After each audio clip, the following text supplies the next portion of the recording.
Hello friends, मेरा नाम महेश भास्कर है। आज वाली जो क्लास होगी अपनी धारा 123, धारा 124, 125, इवन 126, 27 तक अपन करने वाले हैं।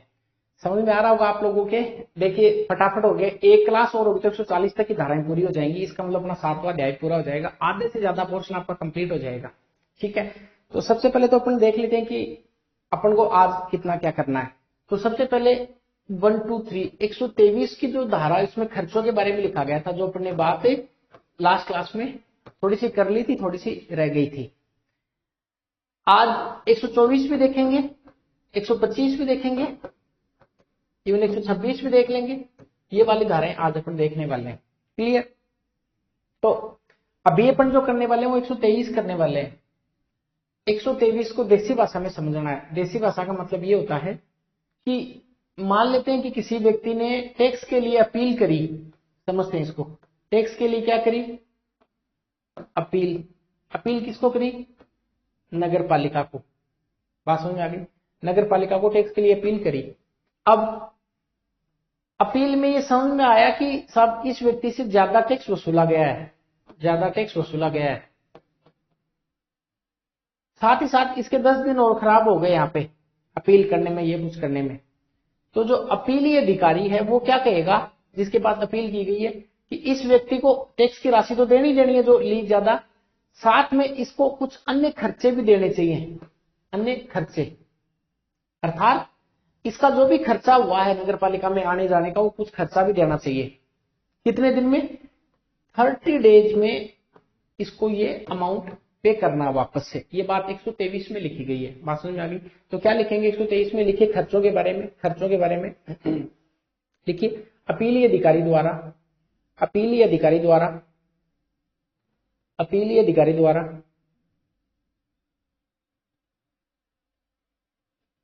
व्यक्ति को खर्चा दिलाना, व्यक्ति को खर्चा दिलाना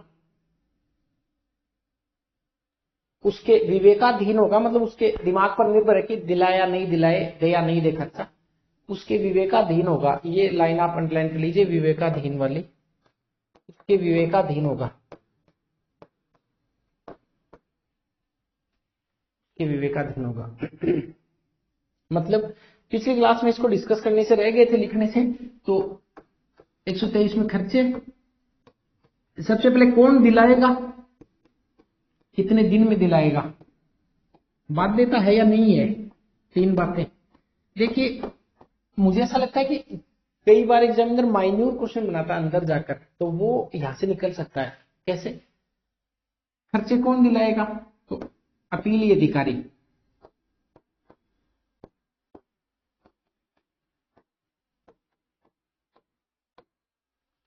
दिन कितने दिन में? 30 दिन में। बाध्यता है क्या? नहीं, ये इंपॉर्टेंट है। ये इसकी विवेकाधीन है, विवेकाधीन, कि खर्चा दिलाना है या नहीं दिलाना, ये उसके किस पर निर्भर है? विवेक पर निर्भर, उसके विवेकाधीन है। ये बात आपको 3 चीजें याद रखनी है। साथ ही साथ ऐसा भी हो सकता है, देखिए नगर पालिका में अपील करी एक व्यक्ति ने और गलती इस व्यक्ति की है, तो फिर नगर पालिका को भी भुगतान वापस से करवाया जा सकता है। ये आपको ध्यान रखना है। ये तो वाइस वर्जा हो जाएगा। ठीक, कितनी बातें सीखी यहाँ पे 123 में? 123 में 3 लास्ट में आ रहा, 3 ही बात सीखी। पहले कि खर्चा कौन दिलाएगा, तो जिसको अपील की जाती है वो। अब टैक्स से संबंधित अपील किसको की जाएगी? मैंने लास्ट क्लास में आपको बताया था 2 लोगों की जा सकती है। नगर पालिका नगर परिषद का मामला है तो क्षेत्र निदेशक को की जा सकती है, और नगर निगम का मामला है तो कमिश्नर को की जा सकती है। साथ ही कितने दिन में? 30 दिन में। बाध्यता है क्या? नहीं, इसके किस पर है? विवेक पर निर्भर है कि खर्चा दिलाएगा या नहीं दिलाएगा। ये बात होगी 123 की। अब देखिए इंटरेस्टिंग, मान लेते हैं, थोड़ा सा देखते हैं इसको। मान लेते हैं कि ए नाम के व्यक्ति ने अपील करी कमिश्नर के पास में। नगर निगम का मामला था, किसके पास में अपील करी? कमिश्नर के पास में। और मान लीजिए कमिश्नर ने कोई भी निर्णय दिया जिससे व्यक्ति खुश नहीं है, तो क्या ये कोर्ट में जा सकता है क्या? बताइए, क्या ये व्यक्ति इन कमिश्नर साहब के निर्णय को कोर्ट में चैलेंज कर सकता है क्या? भाई इस प्रथम दृष्टया तो ये लगता है कि कर सकता है। नगर पालिका एक्ट की धारा 124 में ये लिखा गया है कि ये व्यक्ति कहां पे नहीं जा सकता? कोर्ट में नहीं जा सकता, अर्थात अपनी अपील कोर्ट में दर्ज नहीं करा सकता। किसमें लिखा गया है? 124 में लिखा गया है। ठीक। दूसरी बात यह कि मान लेते हैं कि अपील करी, अपीली अधिकारी ने निर्णय दे दिया, पर थोड़े दिनों बाद में इन अधिकारी साहब को लगता है कि यार ये निर्णय गलत दे दिया था, तो ये चाहे तो स्व प्रेरणा से 3 माह के अंदर अंदर 3 माह में अपने निर्णय को खुद ही बदल सकते हैं। बात समझ में आ गई? कितने दिन में? 3 माह में। समझ में आ गया क्या? वापस बताता हूं। एक व्यक्ति ने अपील करी और अपील में जो निर्णय आया, जो भी आया, वो कोर्ट में चैलेंज नहीं होगा। ये बात 124 में लिखी गई है। और 124 में संविधान के अनुच्छेद में क्या लिखा गया है? कोर्ट ही लिखा गया, सुप्रीम कोर्ट। यहाँ पे कोर्ट में नहीं जाएंगे आप 124 के तहत। फिर इसके निर्णय को बदल कौन सकता है? ये स्वयं ही बदल सकता है। कितने दिन में? 3 माह की अवधि में। बात समझ में आ गई? ये बात लिखी गई है 124 में। तो क्या लिखेंगे 124 में? 124 में लिखेंगे कराधान के मामलों में अपील की सिविल व दांडिक न्यायालयों की अधिकारिता का वर्जन, अर्थात उसको वर्जित किया गया है। तो लिखिए सबसे पहले धारा के बारे में।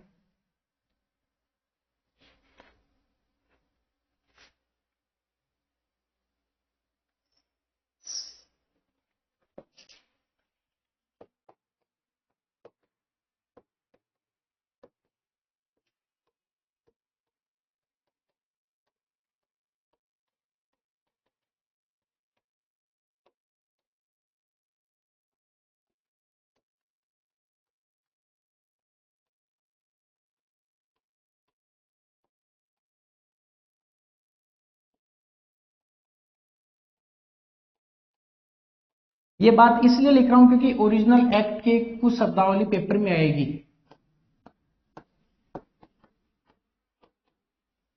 अधिकारिता का वर्जन। तो लिखिए, इसमें लिखिए, इसको केवल आपको लिखना। बात तो मैंने 2 ही बताई है।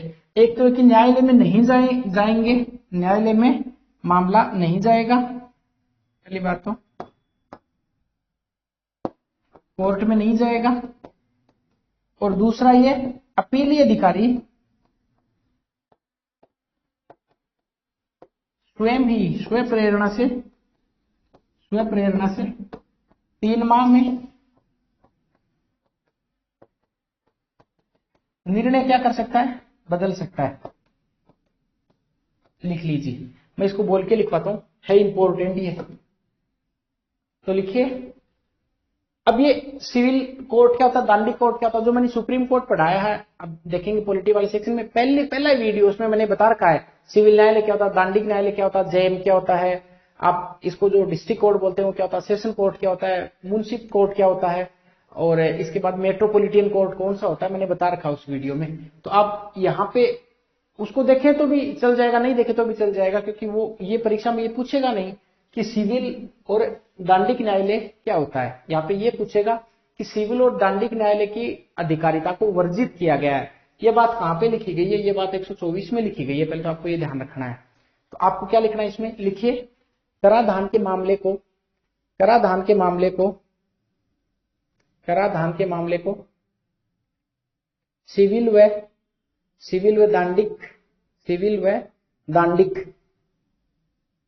दांडिक ये दंड प्लस इक से बना हुआ दांडिक न्यायालय में चुनौती नहीं दी जा सकती।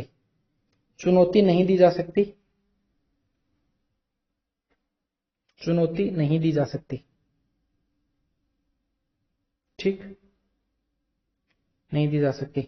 नोट लगाइए, नोट लिखिए,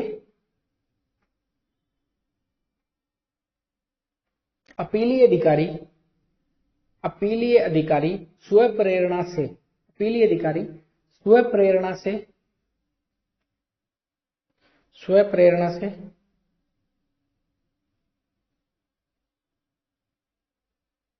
3 माह के अंदर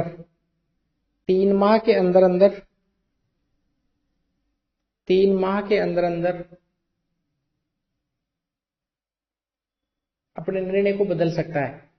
3 माह के अंदर अंदर अपने निर्णय को बदल सकता है। ठीक, अपने निर्णय को बदल सकता है। ये बात हो गई 124 की। अब बात करते हैं 125 की। धारा 125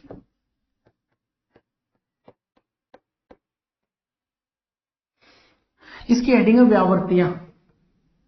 व्यावर्तियां, ये व्यावर्तियां क्या होता है? सेविंग्स होती है। और इसका मतलब बचाव होता है, बचाव।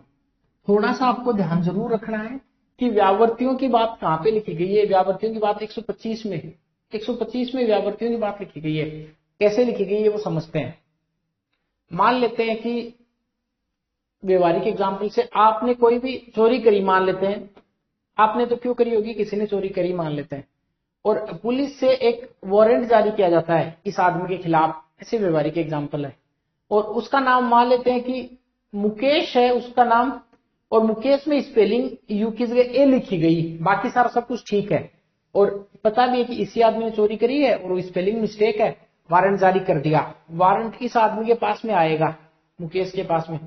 तो ये इसलिए नहीं नकार सकता सर ये जो वारंट जारी किया है इसमें तो स्पेलिंग गलत लिखी गई है, मैंने चोरी तो करी है पर स्पेलिंग सही करके लाओ आप तो मुझे गिरफ्तार करना।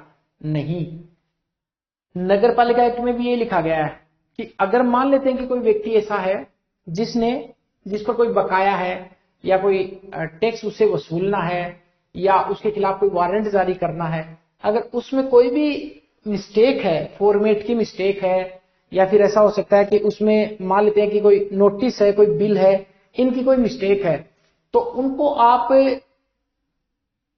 इस आधार पर चैलेंज नहीं करेंगे, इस आधार पर उसको चुनौती प्रदान नहीं करेंगे। ये बात आपको यहां पे ध्यान रखनी है। क्लियर हो गया? क्या ध्यान रखना है? इसका मतलब ये ध्यान रखना है कि अगर नोटिस या कराधान या बिल आदि के मामलों में अगर कोई भी नाम या एड्रेस आदि की कोई गलती है तो वो इस आधार पर ये कार्य गलत नहीं ठहराया जाएगा। ये आपको ध्यान रखना है। तो लिखिए धारा 125, तो लिखिए व्यावर्तियां, सेविंग्स के बारे में व्यावर्तियां, व्यावर्तियां लिखिए। कोई भी कर निर्धारण, कोई भी कर निर्धारण या कोई भी कर निर्धारण या notice, notice comma bill, bill या कोई भी दस्तावेज, दस्तावेज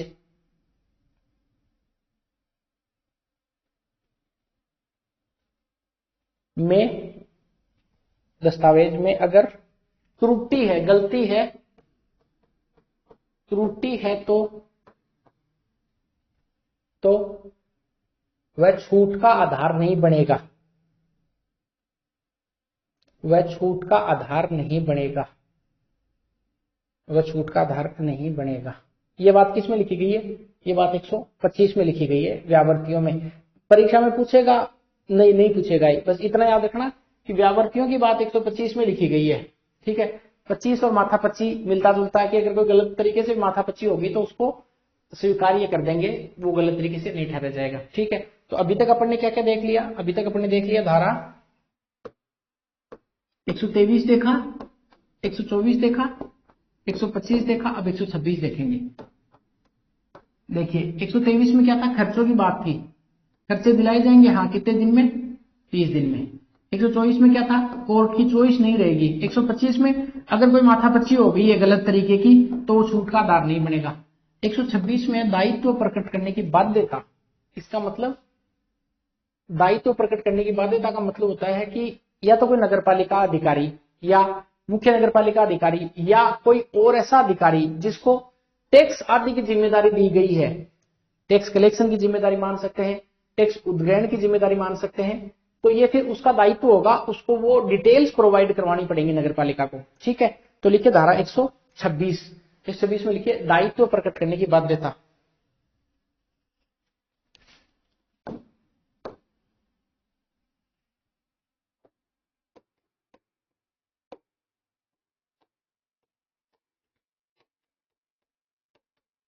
दायित्व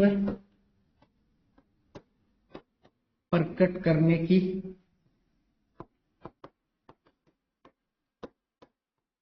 बाध्यता, दायित्व प्रकट करने की बाध्यता। तो लिखिए मुख्य नगरपालिका अधिकारी, मुख्य नगरपालिका अधिकारी कोमा अन्य कोई अधिकारी, अन्य कोई अधिकारी जिसको टैक्स के लिए उत्तरदायी ठहराया गया है, जिसको टैक्स के लिए उत्तरदायी ठहराया गया है, कलेक्शन के लिए उत्तरदायी ठहराया गया है, वह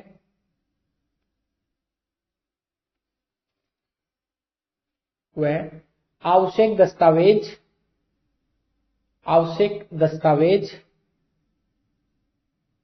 टैक्स की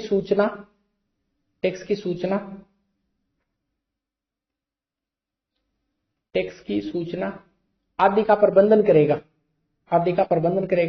शॉर्ट में लिखवाया है, बहुत डिटेल में जाने की इसमें जरूरत नहीं है। इसमें केवल आपको इतना याद रखना है कि दायित्व प्रकट करने की बाध्यता किसकी होगी। इसका मतलब यह है कि मान लेते हैं कि नगर पालिका में किसी ए नाम के अधिकारी को जिम्मेदार ठहरा है कि आपको टैक्स से संबंधित सारे रिकॉर्ड रखने हैं।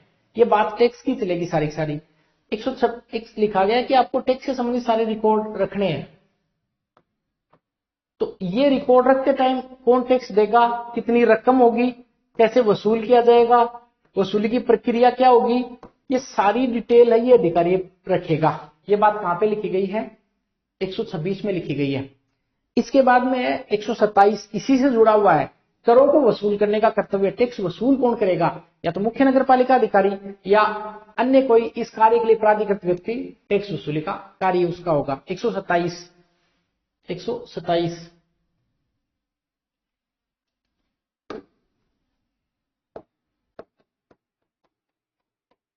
करों को वसूल करने का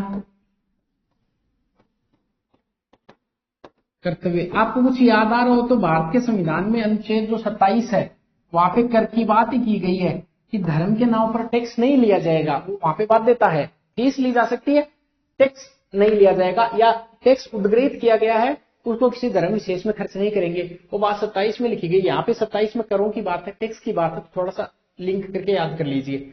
लिखिए, करों को वसूल करने का दायित्व है, कर्तव्य। इसका मतलब 27 में सताएंगे किसी को, क्या करेंगे, सताएंगे। और क्या सताएंगे कि आपकी ड्यूटी है टैक्स को कलेक्ट करने की। तो लिखिए मुख्य नगरपालिका अधिकारी या उसके द्वारा इस कार्य हेतु निमित्त प्राधिकारी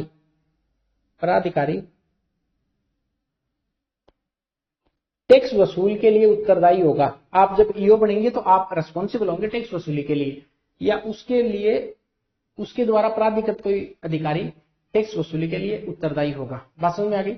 ये बात लिखी गई है 127 में, टैक्स से संबंधित बात।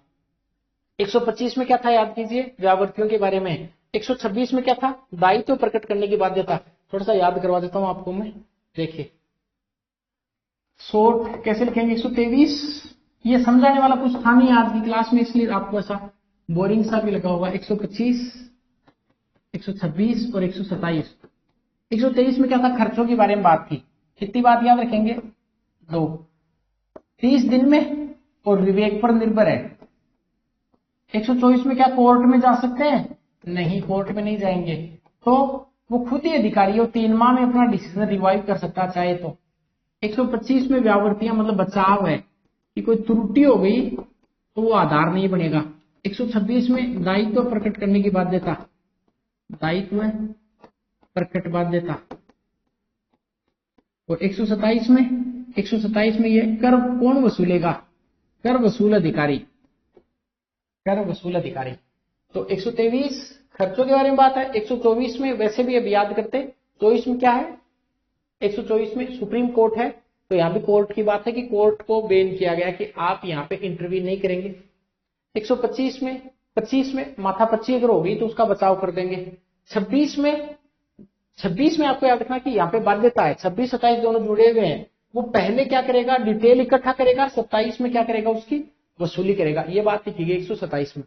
अब अपने धारा 140 तक 11-12 धारा हो रह गई है, उसको अपन या तो 1 क्लास करेंगे या 2 क्लास कर लेंगे। 4-5 धाराएं होती जाए तो ज्यादा बर्डन नहीं पड़े आपके। 4-5 धाराएं हो जाएंगी तो ये 2 क्लासों में अपना ये चैप्टर कंप्लीट हो जाएगा 140 तक। और 140 का मतलब 140 से 280 आगे की धाराएं थोड़ी छोटी हैं, तो आपके आधे से ज्यादा ये सिलेबस कंप्लीट हो जाएगा। आई होप आप क्लास को एंजॉय कर रहे होंगे और थैंक यू, आपकी वजह से 15,000 सब्सक्राइबर का आंकड़ा है ये पूरा हो गया, बहुत जल्दी पूरा हो गया ये, इतना फास्ट आप लोगों का ये जो प्रेम है और जो ट्रस्ट है उसी की वजह से हुआ है। तो चलिए मिलते हैं अपन नेक्स्ट क्लास में, तब तक के लिए बाय। रिवीजन करते रहिए, 140 तक होने के बाद 1 से लेकर 140 तक की धाराओं का मैं कोशिश करूंगा कि 1 या 2 क्लास बनाऊं रिवीजन की, कुछ ट्रिक लगा के आपको धाराओं के टाइटल याद करवा दूं। चलिए मिलते हैं नेक्स्ट क्लास में।